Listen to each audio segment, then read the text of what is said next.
representing Franchise Secrets, Eric Von Horn.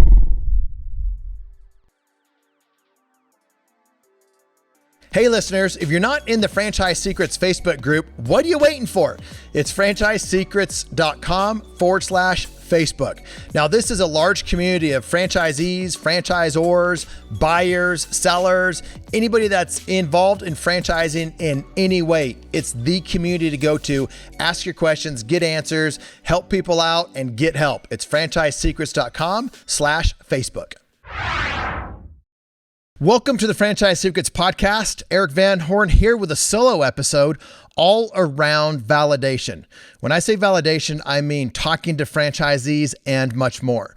So it was a little while ago, I put together a post inside the Franchise Secrets group around validation, got a lot of feedback. I used some of the questions that people ask franchisees, and I compiled a list with the feedback that I got in the Franchise Secrets Facebook group, along with things that I've used for many years, as I would help people go through the franchise development process and help them find franchises to buy. I created a validation list for them. So I combined that with a bunch of other stuff, and I came up with over 100 questions to ask franchisees when you are looking at buying a franchise.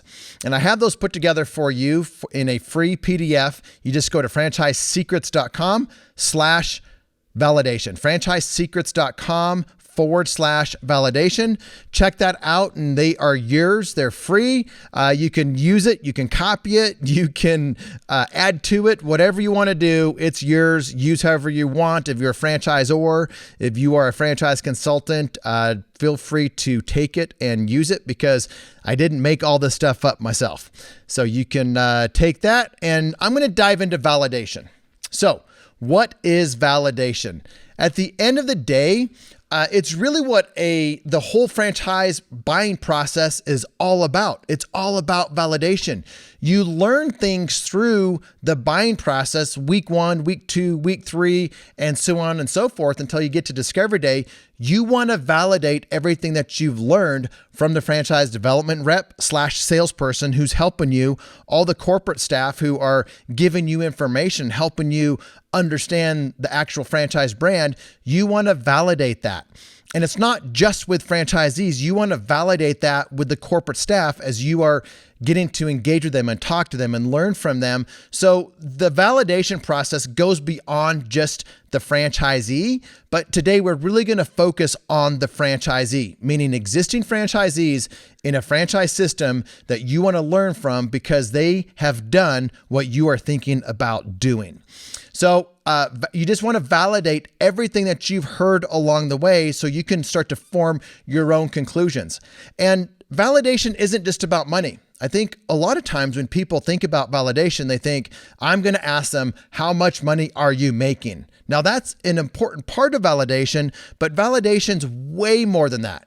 Because you can ask someone that question, they can give you an answer, and that answer can mean so many different things to different people. So you want to have a really clear understanding of the industry, the financials, how the financials work, and how the franchisee sees the financials themselves before you just ask a question, how much money are you making, or are you making money? Because that's not going to be a clear, consistent answer across the board. You want to validate marketing. You want to validate culture. You want to validate the systems, the process, the culture, the integrity of the particular brand that you're thinking about. So it goes way beyond just talking about dollars and cents. And again, that's really important. And I will dive into that, but validation's much, much more than that. It's about having just very clear, accurate expectations. Now, you're going to form expectations along the way, what you think based off of your history, what you have experienced in past with buying businesses, or just what you are hearing from the franchise development rep or different people within the industry or within that particular franchise, all kind of helps you form your own expectations. Validating is having accurate expectations. So you go into it with an open mind to learn where you might be off so you can have accurate expectations, just not your own expectations. So I've got a few things that I want to cover here. I'm going to give you a couple tips before we get started. So validation is probably one of the most important parts of the franchise buying process. Yet I've seen, myself included, validation is probably the least amount of effort and energy and focus that I put into it because I'm looking at all kinds of other stuff. But if it's one of the most important parts of the franchise buying process, then give that the time and attention. If you're going through it right now, buying a franchise, think about it. How much time and energy and effort am I giving to that, the validation part of this process? Another thing, sometimes people want to start validating way too early. And they are on a call with the franchisor and they want to start talking to franchisees the next week. You need to have an understanding beyond what you have after having an initial conversation with a franchisor. And then you want to have a greater in-depth understanding of that brand, why they think their brand is the best, and a clear understanding of the industry. So you need both of those things, the brand and the industry, and then you start to validate. That's typically 3 weeks into the process is when franchisors typically have franchise buyers start to validate. So that's an important thing. Just because you want to start validating right away doesn't mean you should. If you want to go deeper as a franchisee, then check out the Franchise Tribe Mastermind. It's a tribe of franchisees across many different brands, sectors, and industries with many things in common besides just franchising. Things like being growth-minded and having a lifestyle focus, remembering why you got into business in the first place, learning from others' mistakes versus just making a bunch of your own mistakes, or helping people avoid the mistakes that you've made, a desire to shortcut the path to success. In other words, franchisees who want to be around like-minded, solution-oriented A players. Check out franchisesecrets.com/mastermind. So I'm going to go over 6 different tips before we get into a bunch of the questions. Again, I have 100 plus questions in about 13 different categories. So we'll go over each category briefly, and then we'll talk about some of the questions to give you an understanding of why we are asking the questions that we are asking. So you need to have a really good understanding of the franchise model, the financial model, before you start to validate. Because one of the things you're going to validate is the financial aspect of the franchise. If you don't have an understanding, looking at the item 19, the item 7, what the franchise development rep is giving you in terms of the information that they can give you based on the financials, then you're not going to really be able to put together a really good picture, or in other words, have accurate expectations of the financials. So you need to understand what you don't understand when you first started the process about the financials, the things about the business, before you start to validate. Number 2, you need to know your own expectations. Like, write them down, what you think your expectations are. That way they're not swayed back and forth, because as you start to validate, because you want to make sure that your expectations are absolutely in line with what is actually going on in that system. And the only way to do it is to know where your expectations were inaccurate and how they become more accurate. So you just need to understand what your own expectations are going into these conversations so you can either validate that or invalidate that. Number 3, the questions are just a starting point. 100 plus questions, but that is just a starting point. Each question, you can go deeper and deeper into it to get a greater understanding or a more accurate answer to the question that you are really asking. I've seen it many times in the Facebook group, the Franchise Secrets Facebook group. People get in there and they ask a question, but their question is not really understood the same way. Some people might be asking a question as a franchisor or as a franchisee or as a franchise buyer, and they say, hey, how easy is it to get financing? Well, somebody's talking about financing for the franchisor. A bunch of people are asking about it as a franchisee. So follow-up questions are extremely important, and we'll get into that as I go into the list of 100 plus questions. So number 4, take franchisees' answers with a grain of salt, because you don't know really where they are, where their head is that day. They may have just come off of the greatest month ever, have a bunch of cash in the bank, and then they are so happy because they have a manager that's just crushing it. Money's flowing in. They've had their best month ever. And then the next month, The manager quits. They had the worst month ever because something happens, a flood in the location, or 3 trucks out of 6 break down. Whatever it is, things happen in business that we've all experienced, and it affects how we see the business that particular day. So you're going to get different answers, different emotions, different expectations that you will start to form based on the day or the type of owner that you're talking to. So any time you're talking to owners, you just need to understand you don't take one person's comments as gospel and this is the way it is.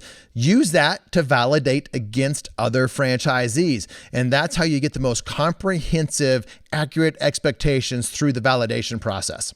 And number 5, reframe questions from a positive to a negative, or things like this. How would a top performer answer that? How would a middle performer or a bottom performer answer that same question? So in other words, you get an answer from a bottom performer and you ask them, how would a top performer answer that? Or vice versa. Then now they're answering that question without their own emotion of feeling like they're a top performer or bottom performer, and you get to understand how a bottom performer sees a top performer and vice versa. It just gives you a different flavor of an answer to the same question that you've asked. So just get creative reframing questions from a positive to a negative, top performers to a bottom performer, and just ask them in different ways to make sure that you are getting accurate information so you can have the right expectations. And last, number 6, just make sure you are asking really, really good follow-up questions. There's a question that you can ask, but then you can ask 5 or 6 questions to get into it. A lot of it is just, we all know this. You just ask why 3 times, and now you're down a different rabbit hole than what you were the question that you originally asked. It gives you a different perspective. So there's a number of things that you can do just to ask follow-up questions, but I would always ask a few follow-up questions, whether they're clarification questions or going deeper questions. If you're a franchisor and you're interested in becoming one of my private clients, the thing that I do best is help franchisors with their franchise development process. As I've talked to many franchisors over the years, hundreds of franchisors, most of them have broken processes and they have a lot of holes that they are letting really good candidates fall out. The buyers are falling out and they are spending way too much time with the wrong people who don't end up buying. As a result, they are not able to be very effective in that process. I love to help franchisors who have a broken franchise development process or that just needs to be optimized. Message me or email me at eric@franchisesecrets.com, ERIK@franchisesecrets.com, or sign up for the monthly memo and reach out to me. And again, just a few quick things before I jump into the actual validation questions. These are questions that I get often in the Facebook group, or people that have worked with me in the past, or they want to work with me, or they're franchisors that I'm helping out and they're my private clients. What if there's 0 to just a few franchisees to validate with? Should I not look at that brand? Just because you can't validate with one brand because it's so new and you're validating with a brand that's been around for 20 years doesn't mean it's not a good opportunity. Doesn't mean it is a good opportunity, but it doesn't mean it's a bad opportunity. Now I'm going to give you some things right here that franchisors may not want you to do. It may be right for you to do. It may not be right because it may take you down different rabbit holes. But my goal is to give you the best information that I can. So here's something that you can do. You validate the industry. How do you validate the industry? One of the things that I do is I go to a Facebook group. I start looking in these Facebook groups that are industry Facebook groups, and I learn who the gurus are in that industry or the experts are in that industry. And then I start to understand what the business is really like, because you got people in there that are middle, are bottom, are top performers. They're not in a franchise, but they're pretty open on Facebook, and sometimes they're pretty polarizing on Facebook. They love the industry. They talk about all the good stuff, or they're talking about all the bad stuff. It is a great way to start to understand the industry. So just start to search for the top Facebook groups within a particular industry, and the amount of information that you'll be able to glean from that on the industry or how mom and pops are actually doing out there is amazing. So don't discount Facebook as a way to find really good information on an industry and how people are performing in an industry. Sometimes they're giving their revenue per month or their first year in business or whatever it is, so you can start to understand how the financials work from a mom and pop standpoint in these different industries. Now, remember this. Don't go into a Facebook group and say, hey, I'm thinking about buying this franchise. What kind of advice would you have? You're going to get advice like you're an idiot for looking at franchising. The reason is because these guys are all mom and pops, and they probably don't have any interest in doing a franchise. And some of them have such a large business, it wouldn't make sense for them to do a franchise. And some of them probably should be buying a franchise, but they're just going to do it on their own and not learn. They're going to make the mistakes on their own, costly mistakes where they could avoid them by buying a franchise. But it's just good to be aware of that. Personally, whenever I've done this myself, I've never mentioned I'm thinking about buying a franchise or the word franchise in these Facebook groups, because that's not that audience. That's not why I'm there. I'm there to gain information on the industry and how people are performing within that particular industry. The other thing that I would do is I would look at businesses for sale, because sometimes you can get your hands on financials and understand how long they've been in business, things that they've done right, things that they've done wrong, why they're getting out, all kinds of different things. But if you can get access to some businesses for sale within that industry, it's usually really, really helpful. One other thing, why can't I call franchisees? I want to call franchisees. Guys, you're in your first week in learning from a franchise and the system and the processes and everything about that. And of course you want to talk to franchisees. I know that. You know that. The franchisor knows that. That's why they have a system. You're not ready to do that. I mean, you'll learn from them, but you're wasting their time. You're wasting the franchisees' time.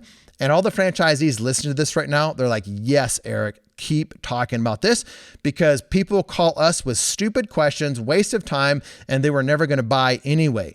So everyone, if you're looking at buying a franchise, just go through the franchisor's process. They have a process. It's clearly defined. They want you to validate at a certain time.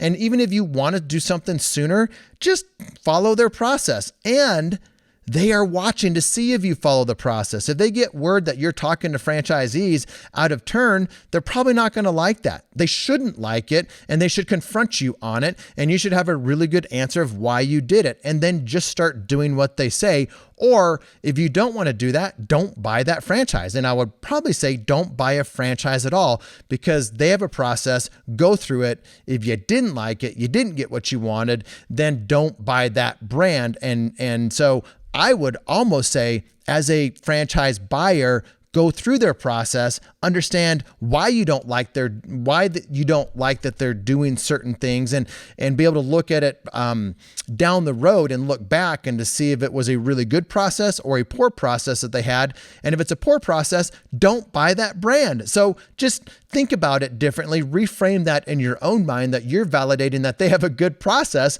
They're validating that you are a system follower. So just think about things a little bit different, not just because you want to do something.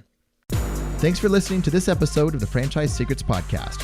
Whether you're watching or listening, please make sure to subscribe to my YouTube channel and to whatever channel you're listening on. If you want my help with anything from buying a franchise to franchising your business, please visit franchisesecrets.com.